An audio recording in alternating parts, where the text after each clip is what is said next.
بسم اللہ الرحمن الرحیم۔ سید الشہداء حضرت امام حسین رضی اللہ تعالیٰ عنہ کی ولادت 5 شعبان 4 ہجری کو مدینہ منورہ میں ہوئی۔ حضور نبی کریم صلی اللہ علیہ وسلم نے آپ کا نام حسین اور شبیر رکھا، اور آپ کی کنیت ابو عبداللہ اور لقب سبت رسول اللہ اور ریحانۃ الرسول اللہ ہیں، اور آپ کے برادر معظم کی طرح آپ کو بھی جنتی جوانوں کا سردار اور اپنا فرزند فرمایا۔ حضور اقدس صلی اللہ علیہ وسلم کو آپ کے ساتھ کمال رافت و محبت تھی۔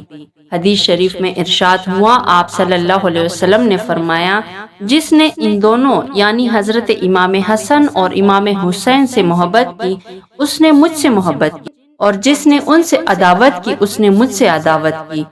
حضرت امام حسین رضی اللہ تعالیٰ عنہ کی عمر شریف اگرچہ وقت وصال 50 سے زائد تھی، حضور اقدس صلی اللہ علیہ وسلم ان دونوں نونہالوں کو پھول کی طرح سونگھتے اور سینہ مبارک سے لپٹاتے۔ حضور نبی کریم صلی اللہ علیہ وسلم کی چچی حضرت ام الفضل بنت الحارث حضرت عباس بن عبد المطلب کی زوجہ ایک روز حضور نبی کریم صلی اللہ علیہ وسلم کی حضور میں حاضر ہوئیں اور عرض کیا، یا رسول اللہ، آج میں نے ایک پریشان خواب دیکھا۔ حضور نبی کریم صلی اللہ علیہ وسلم نے دریافت فرمایا، کیا؟ عرض کیا، وہ بہت ہی شدید ہیں، ان کو اس خواب کی بیان کی جرت نہ ہوتی تھی۔ حضور نبی کریم صلی اللہ علیہ وسلم نے مکرر دریافت فرمایا تو عرض کیا کہ میں نے دیکھا کہ جسد اطہر کا ایک ٹکڑا کاٹا گیا اور میرے گود میں رکھا گیا۔ ارشاد فرمایا، تم نے بہت اچھا خواب دیکھا، انشاءاللہ تعالی فاطمہ زہرا کا بیٹا ہوگا اور وہ تمہاری گود میں دیا جائے گا۔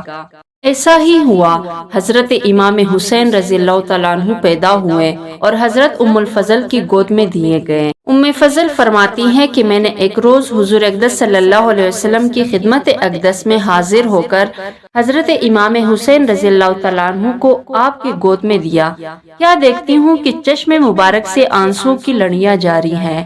میں نے عرض کیا، یا نبی اللہ، میرے ماں باپ حضور پر قربان، یہ کیا حال ہے؟ فرمایا، جبریل علیہ السلام میرے پاس آئے اور انہوں نے یہ خبر فرمائی کہ میری امت اس فرزند کو قتل کریں گی۔ میں نے کہا، کیا اس کو؟ فرمایا، ہاں، اور میرے پاس اس کے مقتل کی سرخ مٹی بھی لائیں۔ حضرت امام حسین رضی اللہ تعالیٰ عنہ کی ولادت کے ساتھ ہی آپ رضی اللہ تعالیٰ عنہ کی شہادت کی خبر مشہور ہو چکی۔ شیر خوارگی کے ایام میں حضور اقدس صلی اللہ علیہ وسلم نے ام الفضل کو آپ رضی اللہ تعالیٰ عنہ کی شہادت کی خبر دی۔ خاتون جنت رضی اللہ تعالیٰ عنہا نے اپنے اس نونہال کو زمین کربلا میں خون بہانے کے لیے اپنا خون جگر دودھ پلایا۔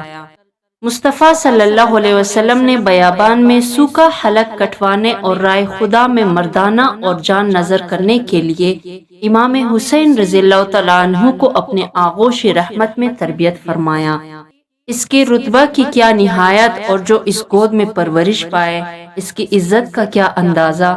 اس وقت کا تصور دل لرزا دیتا ہے جبکہ اس فرزند کی ولادت کی مسرت کے ساتھ ساتھ شہادت کی خبر پہنچی ہوگی۔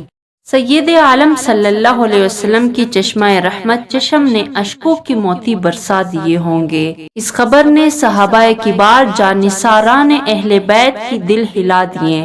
اس درد کی لذت علی مرتضیٰ رضی اللہ تعالیٰ عنہ کے دل سے پوچھئے۔ صدق و صفا کی امتحان گاہ میں سنت خلیل ادا کر رہے ہیں۔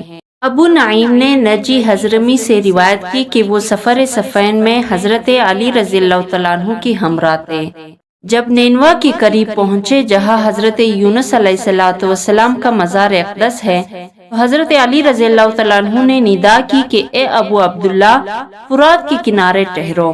میں نے عرض کیا کہ کس لیے؟ فرمایا، نبی کریم صلی اللہ علیہ وسلم نے فرمایا کہ جبریل علیہ السلام نے مجھے خبر دی کہ امام حسین رضی اللہ تعالیٰ عنہ فرات کے کنارے شہید کیے جائیں گے، اور مجھے وہاں کی ایک مشت مٹی دکھائی۔ یزید بن معاویہ ابو خالد اموی وہ بدنصیب شخص ہے جس کی پیشانی پر اہل بیت کی بے گناہ قتل کا سیاہ داغ ہے، اور جس پر ہر قرن میں دنیا اسلام ملامت کرتی رہی ہے، اور قیامت تک اس کا نام تحقیر کے ساتھ لیا جائے گا۔ یہ بدباطن سیاہ دل نننگ خاندان 25 ہجری میں امیر معاویہ کے گھر میسون بنت بہدل کلبیہ کے پیٹ سے پیدا ہوا۔ نہایت موٹا، بدنما، کثیر الشعر، بدخلق، تندخو، فاسق، فاجر، شرابی، بدکار، ظالم، بے ادب، گستاخ تھا۔ اس کی شرارتیں اور بےہودگیاں ایسی ہیں جن سے بدمعاشوں کو بھی شرم آئے۔ محرمات کے ساتھ نکاح اور سود وغیرہ منہیات کو اس بے دین نے علانیہ رواج دیا۔ مدینہ طیبہ، مکہ مکرمہ کی بے حرمتی کرائی۔ ایسے شخص کی حکومت گرگ کے چوپانی سے زیادہ خطرناک تھی۔ ارباب فراست اور اصحاب اسرار اس وقت سے ڈرتے تھے جبکہ عنان سلطنت اس شقی کے ہاتھ میں آئی۔ امیر معاویہ نے رجب 60 ہجری میں بمقام دمشق لقوہ میں مبتلا ہو کر وفات پائی۔ آپ کے پاس حضور نبی کریم صلی اللہ علیہ وسلم کی تبرکات میں سے ازار شریف، ردائے اقدس، قمیص مبارک، موئے شریف اور تراشے ناخن ہمایوں تھے۔ آپ نے وصیت کی کہ مجھے حضور نبی کریم صلی اللہ علیہ وسلم کی ازار شریف و ردائے مبارک و قمیص اقدس میں کفن دیا جائے اور میرے ان اعضاء پر جن سے سجدہ کیا جاتا ہے حضور نبی کریم صلی اللہ علیہ وسلم کی موئے مبارک اور تراشہ ناخن اقدس رکھ دیے جائے اور مجھے ارحم الراحمین کی رحم پر چھوڑ دیا جائے۔ امیر معاویہ رضی اللہ تعالیٰ عنہ کی وفات کے بعد یزید تخت سلطنت پر بیٹھا اور اس نے اپنے بیعت لینے کے لیے اطراف و ممالک کی سلطنت میں مکتوب روانہ کیے۔ مدینہ طیبہ کا عامل جب یزید کی بیعت لینے کے لیے حضرت امام حسین کی خدمت میں حاضر ہوا تو آپ نے اس کی فسق و ظلم کی بنا پر اس کو نااہل قرار دیا اور بیعت سے انکار فرمایا۔ اسی طرح حضرت زبیر رضی اللہ تعالیٰ عنہ نے بھی۔ حضرت حسین رضی اللہ تعالیٰ عنہ جانتے تھے کہ بیعت کا انکار یزید کے اشتعال کا باعث ہوگا اور نابکار جان کا دشمن اور خون کا پیاسا ہو جائے گا، لیکن امام حسین رضی اللہ تعالیٰ عنہ کی دیانت و تقوی نے اجازت نہ دی کہ اپنی جان کی خاطر نااہل کے ہاتھ پر بیعت کر لے اور مسلمانوں کی تباہی و شرع و احکام کی بے حرمتی اور دین کی مضرت کی پرواہ نہ کرے۔ اور یہ امام جیسے جلیل الشان فرزند رسول صلی اللہ علیہ وسلم سے کس طرح ممکن تھا؟ اگر امام حسین رضی اللہ تعالیٰ عنہ یزید کی بیعت کر لیتے تو یزید آپ کی بہت قدر و منزلت کرتا اور آپ کی عافیت و راحت میں کوئی فرق نہ آتا، بلکہ بہت سے دولت دنیا آپ کے پاس جمع ہو جاتی، لیکن اسلام کا نظام درہم برہم ہو جاتا اور دین میں ایسا فساد برپا ہو جاتا جس کا دور کرنا بات کو ناممکن ہوتا۔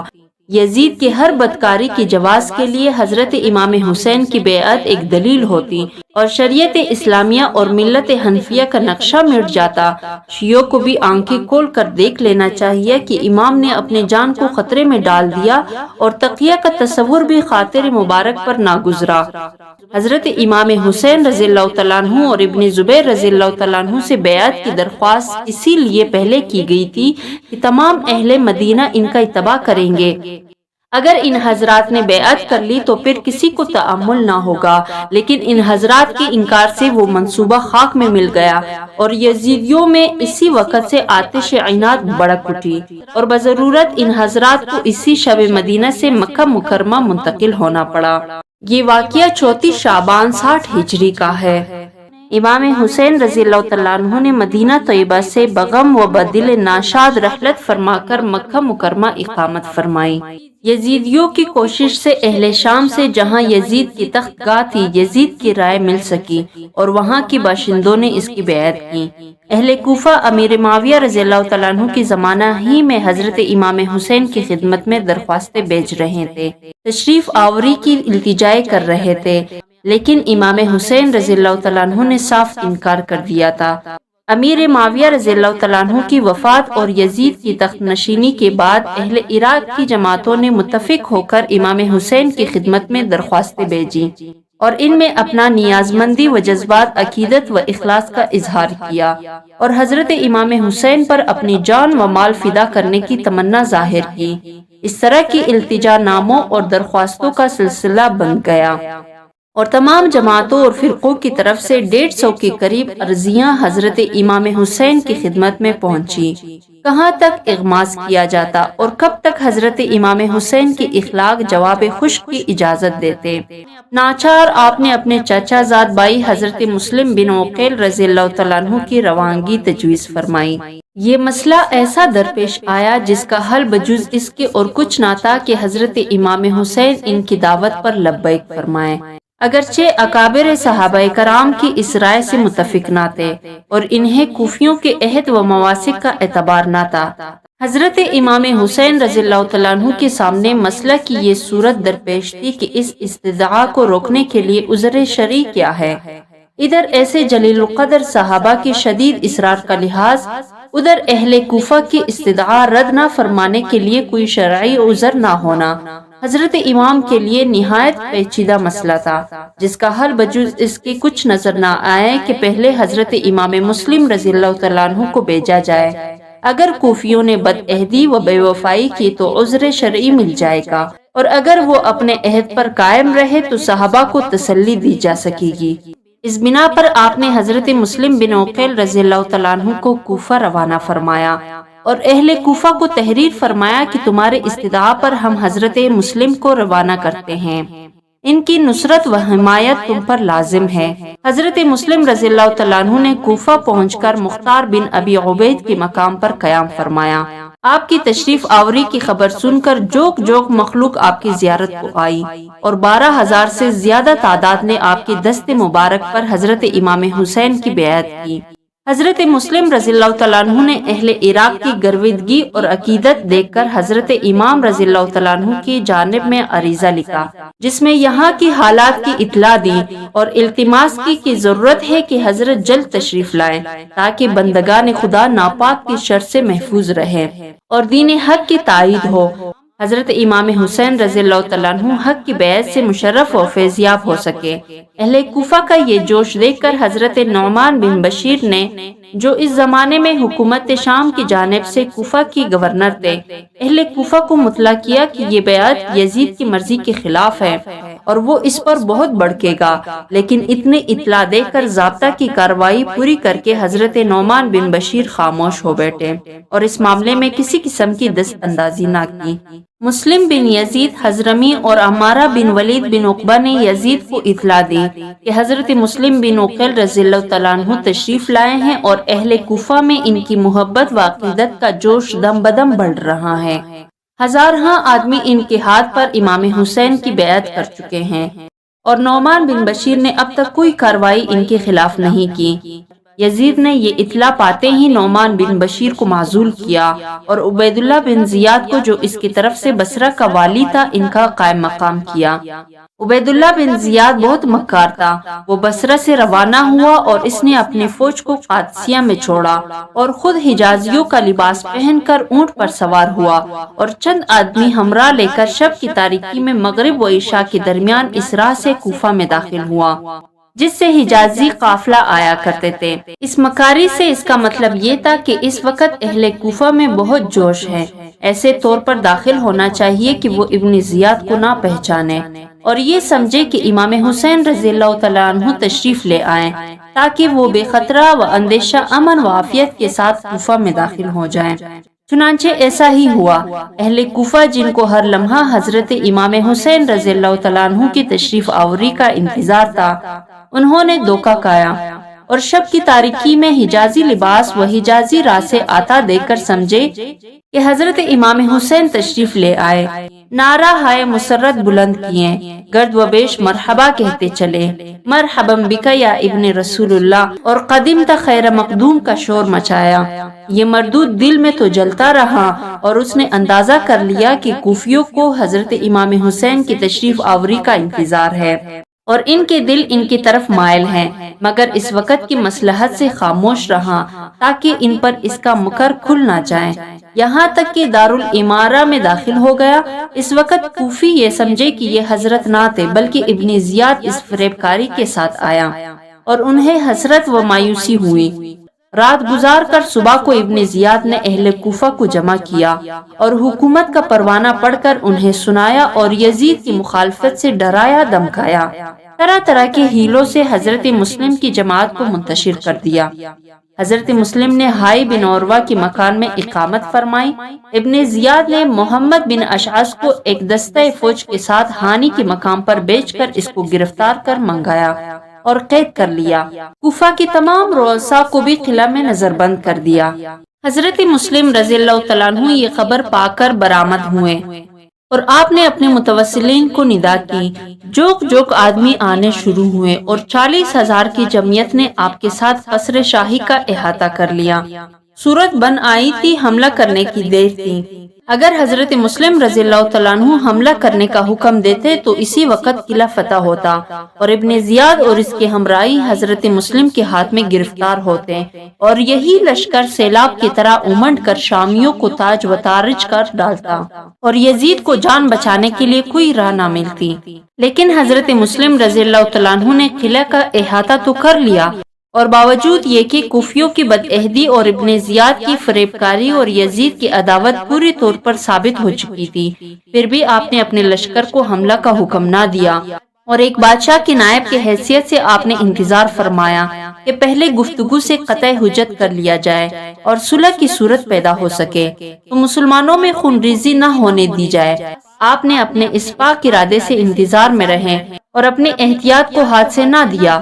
دشمن نے اس وقفہ سے فائدہ اٹھایا اور کوفہ کے رؤساء عمائد جن کو ابن زیاد نے پہلے سے قلعے میں بند رکھا تھا، انہیں مجبور کیا کہ وہ اپنے رشتہ داروں اور وزیر اثر لوگوں کو مجبور کر کے حضرت مسلم رضی اللہ تعالیٰ عنہ کی جماعت سے علیحدہ کر دے۔ یہ لوگ ابن زیاد کے ہاتھ میں قید تھے اور جانتے تھے کہ اگر ابن زیاد کو شکست تو وہ قلعہ فتح ہونے تک ان کا خاتمہ کر دے گا۔ اس خوف سے وہ گھبرا کر اٹھے اور انہوں نے دیوار قلعہ پر چڑھ کر اپنے متعلقین و متوسلین سے گفتگو کی اور انہیں حضرت مسلم رضی اللہ تعالیٰ عنہ کی رفاقت چھوڑ دینے پر انتہائی درجہ کا زور دیا اور بتایا کہ علاوہ اس بات کے کہ حکومت تمہاری دشمن ہو جائے گی، یزید ناپاک تمہارے بچہ کو قتل کر ڈالے گا، تمہارے مال لٹوا دے گا، تمہارے جاگیریں اور مکان ضبط ہو جائیں گے۔ یہ اور مصیبت ہے کہ اگر تم امام مسلم کے ساتھ رہیں تو ہم جو ابن زیاد کے ہاتھ میں قید ہیں قلعہ کے اندر مارے جائیں گے۔ اپنے انجام پر نظر ڈالو، ہمارے حال پر رحم کرو، اپنے گھروں کو چلے جاؤ۔ یہ حیلہ کامیاب ہوا اور حضرت مسلم رضی اللہ تعالیٰ عنہ کا لشکر منتشر ہونے لگا، یہاں تک کہ تا بوقت شام حضرت مسلم رضی اللہ تعالیٰ عنہ نے مسجد کوفہ میں جس وقت مغرب کی نماز شروع کی تو آپ کے ساتھ 500 آدمی تھے، اور جب آپ نماز سے فارغ ہوئے تو آپ کے ساتھ ایک بھی نہ تھا۔ تمناؤں کے اظہار اور التجاؤں کے تومار سے جس عزیز مہمان کو بلایا تھا، اس کے ساتھ یہ وفا ہے کہ وہ تنہا ہے اور ان کی رفاقت کے لیے کوئی ایک بھی موجود نہیں۔ اس وقت حضرت مسلم رضی اللہ تعالیٰ عنہ کو پیاس لگی۔ ایک گھر سامنے نظر پڑا جہاں توعا نامی ایک عورت موجود تھی۔ اس سے آپ نے پانی مانگا، اس نے آپ کو پہچان کر پانی دیا اور اپنی سعادت سمجھ کر آپ کو اپنے مکان میں فروکش کیا۔ اس عورت کا بیٹا محمد بن اشعث کا گوگر تھا۔ اس نے فوراً ہی اس کو خبر دی اور اس نے ابن زیاد کو اس پر مطلع کیا۔ عبید اللہ ابن زیاد نے عمر بن حریث اور محمد بن اشعث کو بھیجا۔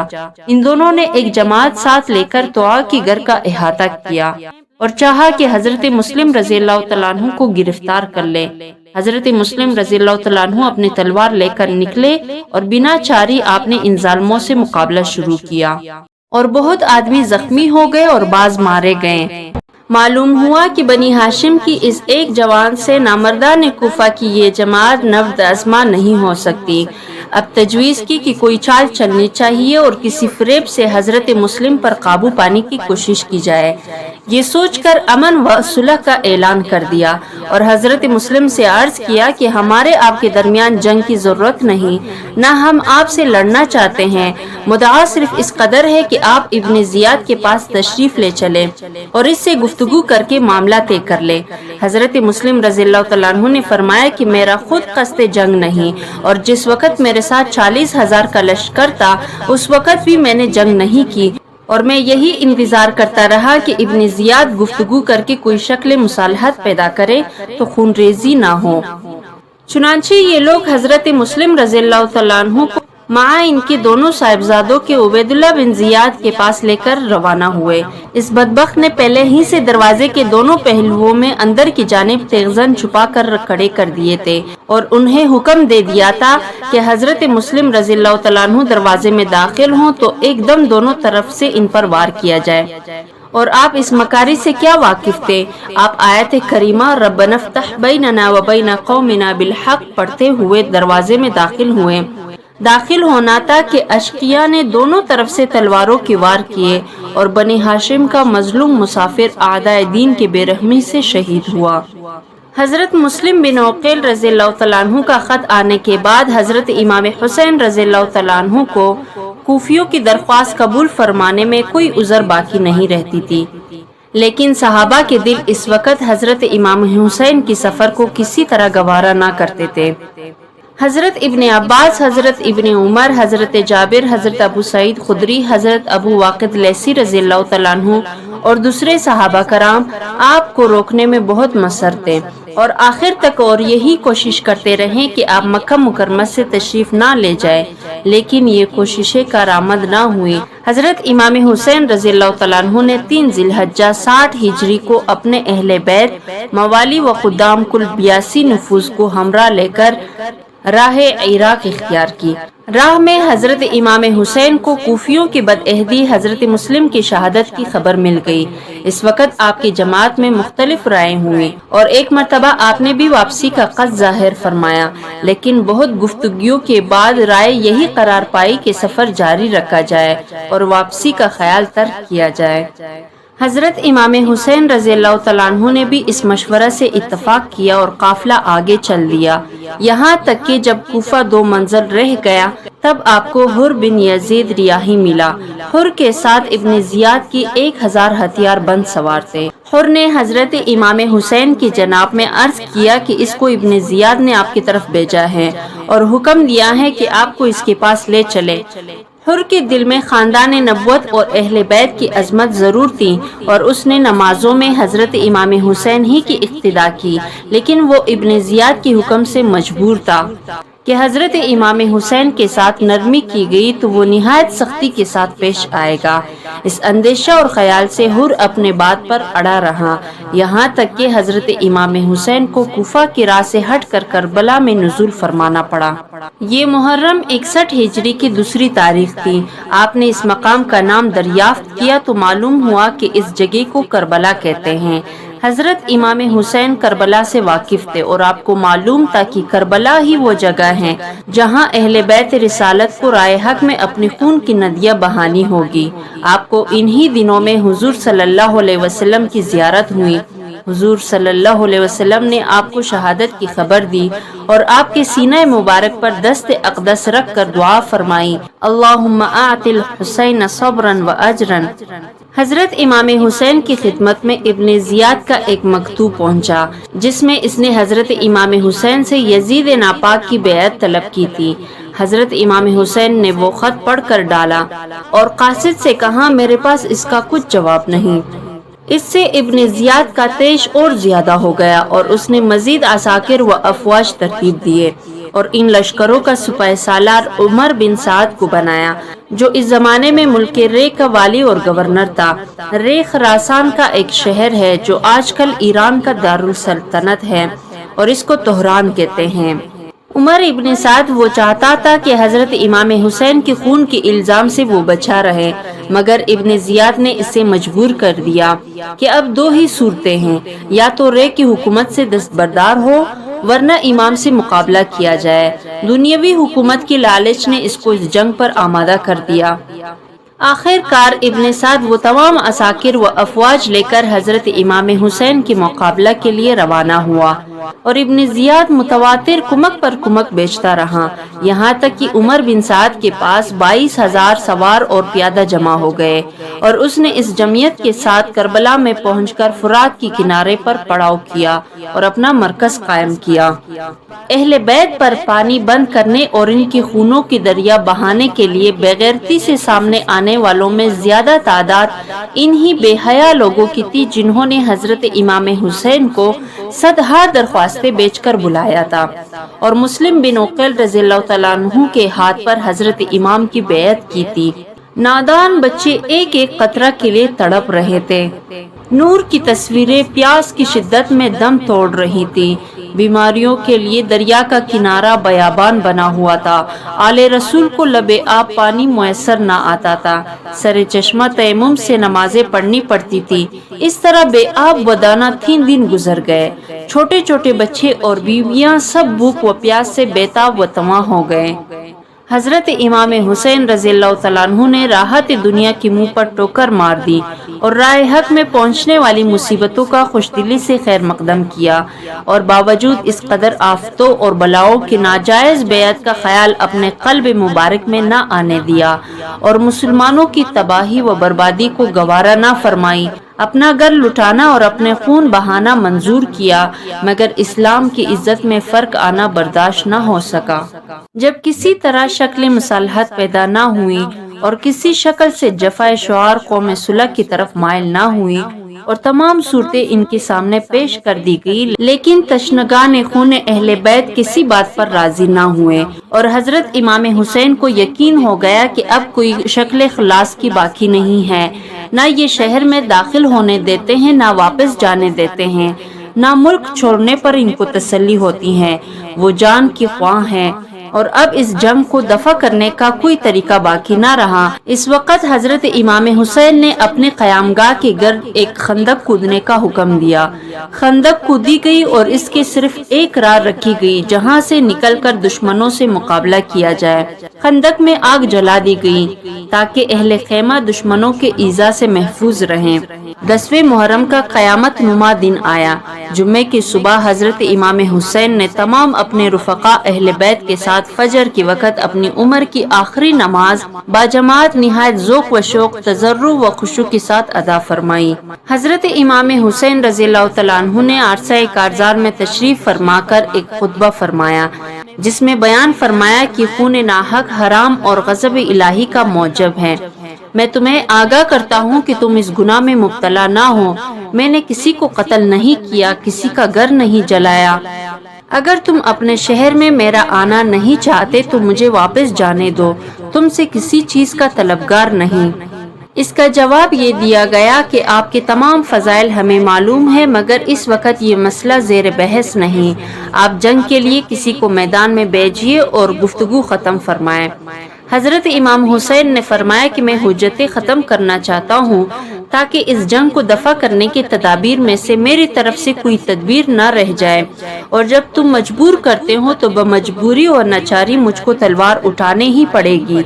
گروہ آدھا میں سے ایک شخص گھوڑا دوڑا کر سامنے آیا جس کا نام مالک بن عروہ تھا۔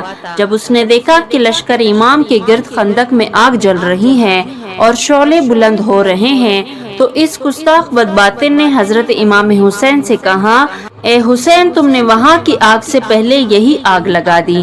حضرت امام حسین نے فرمایا، کذبت یا عدو اللہ، اے دشمن خدا، تو کاذب ہے، تجھے گمان ہے کہ میں دوزخ میں جاؤں گا۔ مسلم بن عسجہ کو مالک بن عروہ کا یہ کلام بہت ناگوار ہوا۔ انہوں نے حضرت امام حسین سے اس بد زبان کی منہ پر تیر مارنے کی اجازت چاہی۔ حضرت امام حسین نے فرمایا کہ خبردار، میری طرف سے کوئی جنگ کی ابتدا نہ کرے تاکہ اس خونریزی کا وبال اعداء ہی کی گردن پر پڑے رہیں اور ہمارا دامن اقدام سے آلودہ نہ ہو۔ جن جن خوش نصیبوں کی قسمت میں تھا انہوں نے خاندان اہل بیت پر اپنی جانیں فدا کرنے کی سعادت حاصل کر لی۔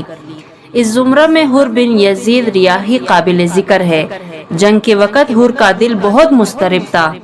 کبھی وہ عمر بن سعد سے جا کر کہتے تھے کہ تم امام حسین کے ساتھ جنگ کرو گے تو رسول خدا کو کیا جواب دو گے؟ عمر بن سعد کو اس کا جواب نہ بن آتا تھا۔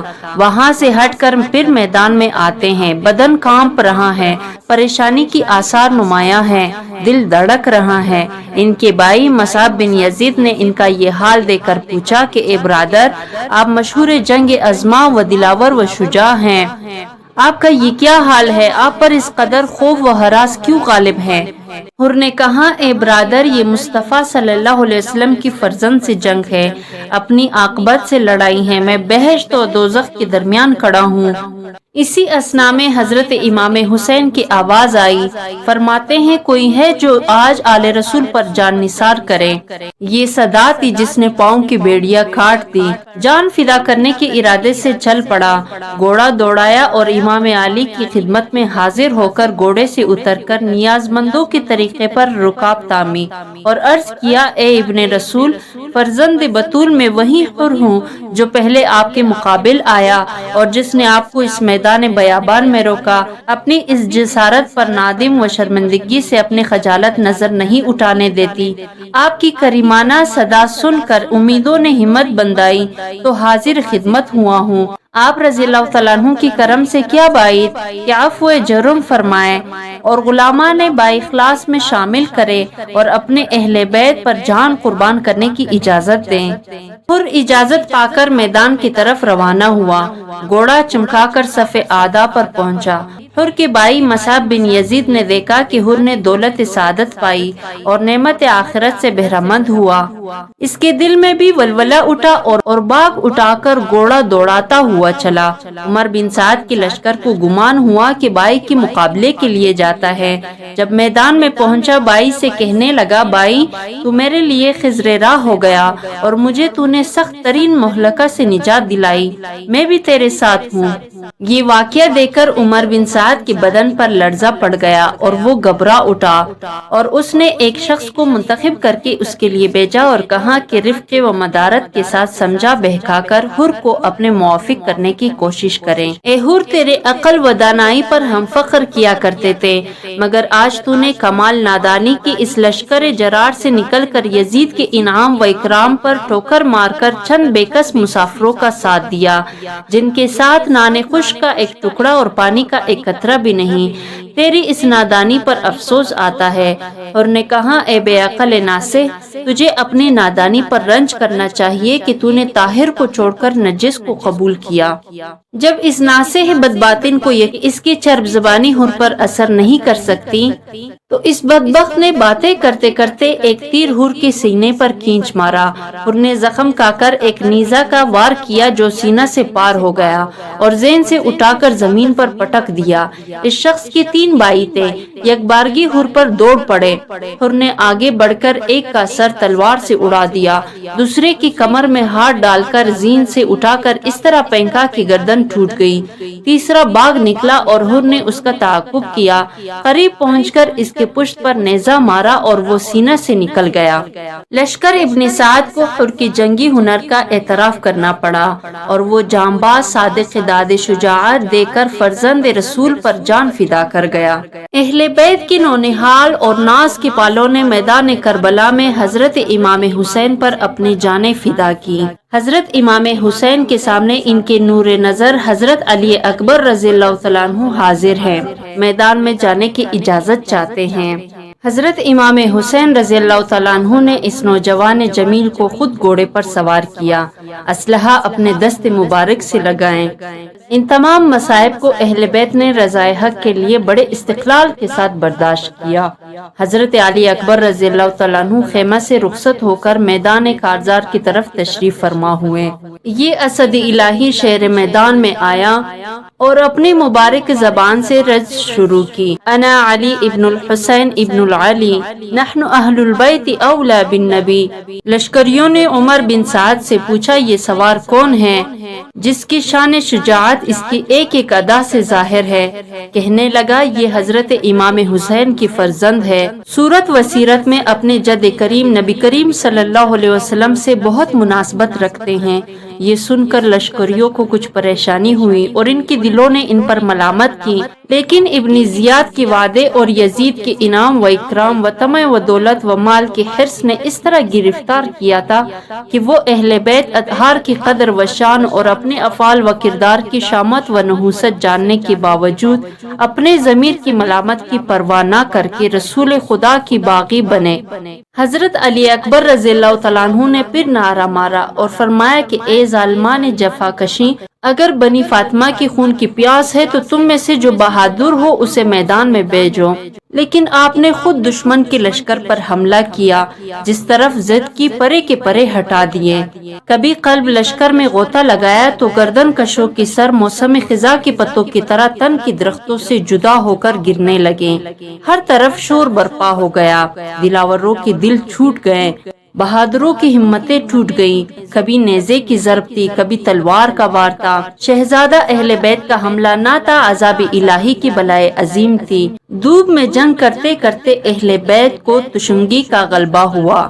باغ موڑ کر والد ماجد کی خدمت میں حاضر ہوئے اور عرض کیا، یا ابتا العطش، اے پدر بزرگواں، پیاس کا بہت غلبہ ہے۔ غلبہ کی کیا انتہا، 3 دن سے پانی بند ہے، تیز دھوپ اور اس میں جان بازانہ دوڑ، دھوپ گرم ریگستان، لوہے کے ہتھیار جو بدن پر لگے ہوئے ہیں وہ تمذات آفتاب سے آگ ہو رہے ہیں۔ شفیق باپ نے جان باز بیٹے کی پیاس دیکھی، مگر پانی کہاں تھا جو اس تشنہ شہادت کو دیا جاتا۔ دست شفقت سے چہرے کا گرد غبار صاف کیا، اپنے انگشتری فرزند کے دہان اقدس میں رکھ دی۔ پدر مہربان کی شفقت سے فی الجملہ تسکین ہوئی۔ پھر شہزادے نے میدان کا رخ کیا، پھر صدا دی، ہل من مبارز، کوئی جان پر کھیلنے والا ہو تو سامنے آئے۔ عمر بن سعد نے طارق سے کہا، بڑے شرم کی بات ہے کہ اہل بیت کا اکیلا نوجوان میدان میں ہے اور تم ہزاروں کی تعداد میں ہو۔ اس نے پہلی مرتبہ مبارز طلب کیا تو تمہاری جماعت میں سے کسی کو ہمت نہ ہوئی، پھر وہ آگے بڑھا تو صفے کی صفے درہم برہم کر ڈالی۔ دھوپ میں لڑتے لڑتے تھک گیا ہے، خستہ اور ماندہ ہو چکا ہے، پھر مبارز طلب کرتا ہے اور تمہاری تازہ دم جماعت میں سے کسی کو یارائے مقابلہ نہیں۔ کچھ غیرت تو میدان میں پہنچ کر مقابلہ کر کے فتح حاصل کر، تو میں وعدہ کرتا ہوں کہ تو نے یہ کام انجام دیا تو عبداللہ ابن زیاد سے تجھ کو موصول کی حکومت دلا دوں گا۔ طارق نے کہا کہ مجھے اندیشہ ہے کہ اگر میں فرزند رسول اور اولاد بطول سے مقابلہ کر کے اپنی عاقبت بھی خراب کروں، پھر بھی تو اپنا وعدہ وفا نہ کرے تو نہ میں دنیا کا رہا نہ دین کا۔ ابن سعد نے قسم کھائی اور پختہ قول و اقرار کیا۔ اس پر حریص طارق موصول کی حکومت کی لالچ میں گل بستان رسالت کے مقابلے کے لیے چلا۔ سامنے پہنچتی ہی شہزادہ والا تبار پر نیزہ کا وار کیا۔ شہزادہ عالی جہاں رضی اللہ تعالیٰ عنہ نے اس کا نیزہ رد فرما کر سینہ پر ایک ایسا نیزہ مارا کہ طارق کی پیٹھ سے نکل گیا اور وہ ایک دم گھوڑے سے گر گیا۔ شہزادہ رضی اللہ تعالیٰ عنہ نے بکمال ہنرمندی گھوڑے کو ایڑ دے کر اس کو رون ڈالا اور ہڈیاں چکنا چور کر دی۔ یہ دیکھ کر طارق کے بیٹے عمر بن طارق کو طیش آیا اور وہ جلاتا ہوا گھوڑا دوڑا کر شہزادہ پر حملہ آور ہوا۔ شہزادہ نے ایک ہی نیزے میں اس کا کام بھی تمام کیا۔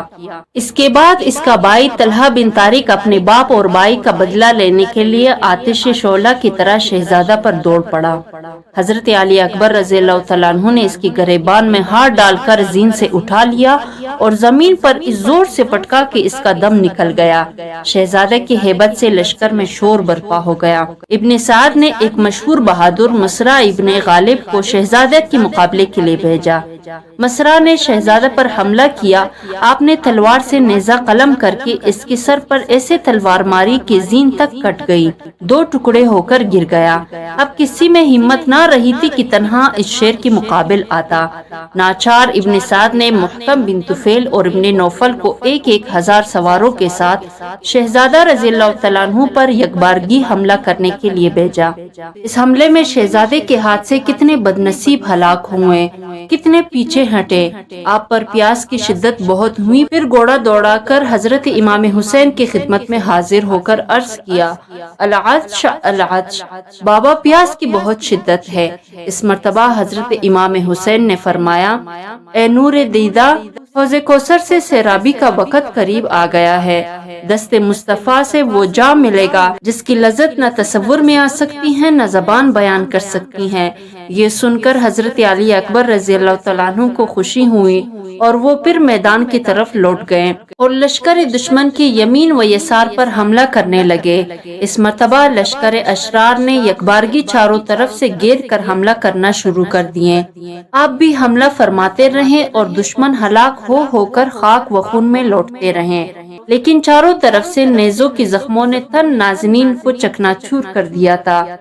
اس حالت میں آپ پشت زین سے روئے زمین پر آئے اور سر و قامت نے خاک کربلا پر استراحت کی۔ اس وقت آپ نے آواز دی، یا ابتا ادرکنی، اے پدر بزرگ مجھ کو لیجیے۔ حضرت امام حسین نے گھوڑا بڑھا کر میدان میں پہنچے اور جان باز نونہال کو خیمہ میں لائے، اس کا سر گود میں لیا۔